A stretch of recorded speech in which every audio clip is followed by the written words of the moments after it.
ठूंग मार के थोड़ी सी, इतनी जबरदस्त दुआ है, तुम तो कौवे की तरह, कौवा भी एक ठूंग मार के थोड़ी सी गर्दन ऊपर करता है ताकि दाना अंदर चला जाए, हैं जी।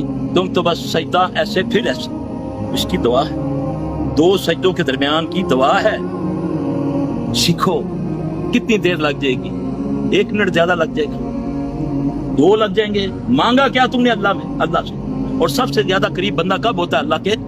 सजदे में। 2 सजदे के दरमियान अल्लाहुम्मा अग़फ़िरनी वरहमनी वहदिनी वआफ़िनी वरज़ुक़नी वजबुरनी वरफ़अनी, मांग चलिए तुमने सब कुछ है। देर लगी?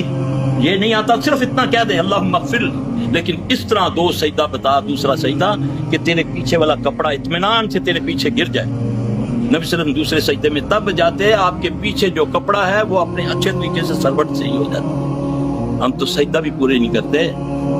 दुआएं याद करो ना जरा, फिर पता चले कैसे दुआएं कबूल होती हैं। इतनी जबरदस्त दुआ है, तुम तो